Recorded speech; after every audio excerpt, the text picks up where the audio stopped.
Twitter really great. There's a chance that he's going to make Twitter really terrible, and that's in some ways also good because if it becomes too terrible, that kind of actually opens up the opportunity for other people to make something really great.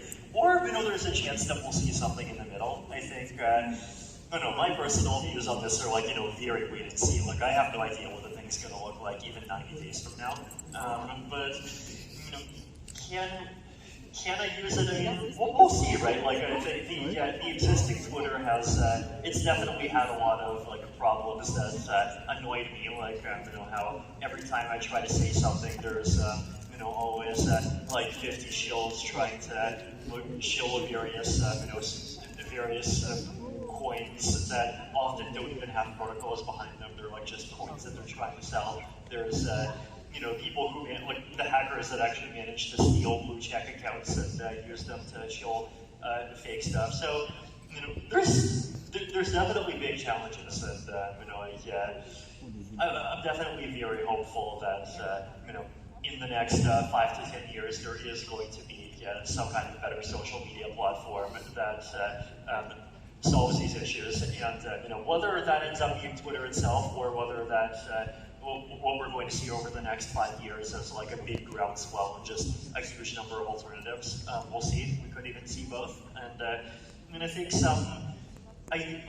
some crypto-y ideas that have to do with more localized forms of trust and maybe trying to avoid the platform itself pretending to be some kind of ground source of truth for everyone and trying to kind of involve user and the local community control more. I think might have a place in that, but we'll see.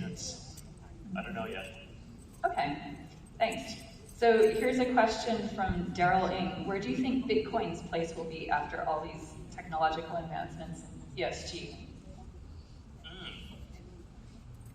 It's a good question. I think there's definitely some very specific communities that Bitcoin still really strongly appeals to, and I think that's going to continue to be true no matter what kinds of improvements either the Ethereum protocol or other protocols in the crypto space make. And so I think Bitcoin will still continue being very large and very important for a long time. Though, whether or not Bitcoin is the main thing, it's I think for maybe up until a couple of years ago, the answer is an undisputed yes. I think now and in the future, the answer is more, well, it actually depends what specific thing you care about, right? Do you care about where the macroeconomic action is? Do you care about where the intellectual action is? Do you care about where the energy around trying to make crypto payments happen is? I think depending, the crypto space is just this very diverse place that has lots of different perspectives that people have and lots of different ways to look at it. And I think, how big a role Bitcoin has is going to even just end up depending a lot on, what are you ultimately in the crypto space for? And that's just a question that lots of people have very different answers to. Okay, so we have several questions on what you think about Ethereum killers, Ethereum versus its rivals, Ethereum versus Cardano. So can you talk to us about where Ethereum fits in and what you think of the other rivals?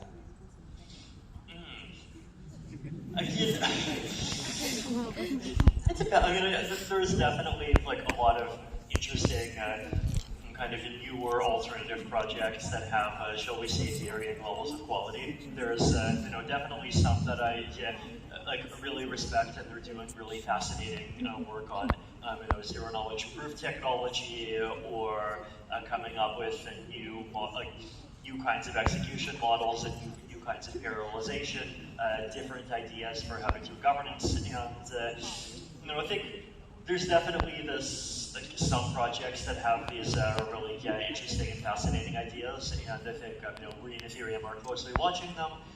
In some cases, we've even been pretty collaborative with some of these other projects. Ethereum's cryptography team collaborates with the cryptography teams of some of these other projects a lot. But then at the same time, there's definitely projects that I think are not super interesting, and their market cap has gotten kind of pretty far ahead of their reality. So it's a mix of both. Okay. What do you think about the place central banks have in regulating decentralized networks? role to play in like, regulating applications of decentralized networks, and that's not something that's like going away, because ultimately regulations are regulations on activities, and those regulations apply regardless of whether the activity is happening on a centralized network or on a decentralized network, or with pieces of wood. And so it's so I think the answer is going to look very different in terms of like particular applications. Like a lot of regulatory issues are very application dependent, right? Because there's like securities laws issues, and there's money laundering and financial issues. There's probably going to be data protection issues in the future, especially once financial or non-financial applications start to become more popular, but for financial applications too. So I mean, central banks and financial regulatory authorities definitely are going to have a place in regulating all of these things, and I think it's in a lot of cases it is up to people in the crypto community to like even suggest some good ideas for addressing some of their concerns to basically try to preempt more adversarial situations that end up happening in the future, which is something that already has happened a couple of times. So I'm definitely very hopeful that we can have more kind of collaborative conversations between regulators and industry in all the countries, and I think that's something that's happening more and more, and there's definitely even regulators that have been very happy about the developments that have happened in that regard over the last 5 years in lots of places, so I hope that continues. Okay, what do you think about the Singapore approach of more utility versus, say, speculation that Robbie Menon was just talking about?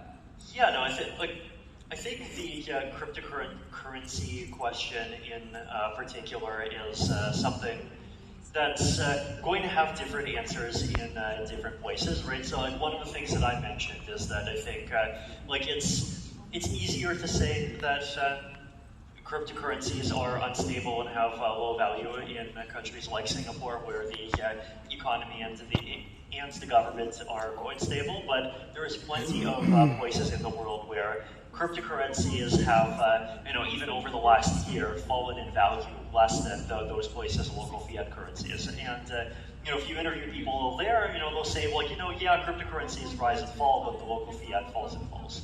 And so it's, I think, important to always kind of be mindful of different contexts of different regions. So I think in Singapore, in particular, it is true that it's one of the places where cryptocurrency as currency has less value than it does in other countries. Though at the same time, I'm glad that they understand the value of openness and transparency in blockchain technologies, and people are still able to get a cryptocurrency and use it for their applications if that's something that they decide that they personally do really need. But at the same time, there is a good level of protection, so it seems fair. Okay. What do you think are the most interesting things in Web3 that people can be focusing on for the next couple of years? So I think one of the big things in the blockchain crypto Web3 space that is becoming big recently is this concept of identity, right? And identity is like a very vague term, and it's a term that can mean lots of different things to different people, and it really bundles together a lot of very different concepts, right? Like, just like one example, right? Like it bundles together, like there is identity as in I am someone who is trusted by this set of people. There's identity as in, you attest to the facts that I have particular attributes. There is identity as in I am a unique human. There is identity as in government issued identity. So, I am a unique human, and I'm a citizen of Canada. So there's all of these different aspects that make sense for a lot of different use cases. And I've always been suspicious of people that intentionally try to be identity providers and intentionally try to create identity ecosystems, right? Like I've always had this instinct that identity is something that is going to emerge organically as use cases for it appear. And I think we actually have been seeing over the last 2 years the emergence of a more and more meaningful identity stack on Ethereum itself, right? So what I mean by this are a couple of things, right? So there's ENS, the Ethereum name system, right? So ENS is basically a system like DNS, right? Like would basically, it lets you have a name and there's a record on the blockchain that links that name to a particular address. And so, if you want to, send me a digital monkey on Ethereum, then you don't have to copy and paste some big long 42-letter address. You can just, send it to Vitalik.eth, right? So, basically the same thing that websites or that DNS does. So you can go to .com or .sg websites instead of typing in IP addresses for everything. So that's part of identity. Then there is sign in with Ethereum. It's this effort that's become pretty bigger and bigger over the last year or so. Basically, you can use your Ethereum account to sign into things instead of using a Google or Facebook account. And there is this growing ecosystem of services that support it, right? So there's chat.blockscan.com. It's just this online kind of Telegram style, but with better encryption, kind of chat application where you can just go and log in with an Ethereum account. And so if you have an Ethereum account, you basically already technically have an account there. People can already send you messages. I've been seeing email services that accept sign-in with Ethereum. I've been seeing more and more forums. So that's just an interesting ecosystem to see happen. Proof of humanity. This is basically a DAO on Ethereum that lets you prove that you are a unique human, which is useful for a lot of projects, especially projects that want to kind of distribute power or resources within their ecosystems more equitably. There is the proof of attendance protocol, which gives you basically NFTs that attest to the fact that you've attended particular events, and things like proof of attendance protocol and proof of humanity, this is things in that category are kind of what I've called soul-bound tokens, right? Like tokens that actually are kind of attached to you and that are not meant to be easily traded. And I think there's an opportunity for an ecosystem to emerge there that lets you actually verify, to what extent is this person actually a member of a particular community. So these are all services that exist. These are services that are slowly growing, and it feels like there is this organically emerging identity layer that's doing more and more over time, and that's something that I expect to continue getting bigger and to continue integrating with the mainstream world more. I should mention that I think Palau has an e-residency now, and there's that's also blockchain connected. So these things are growing, and I expect them to grow more in the future. Thank you so much. We'll have to leave it there. Vitalik, Buterin, everyone.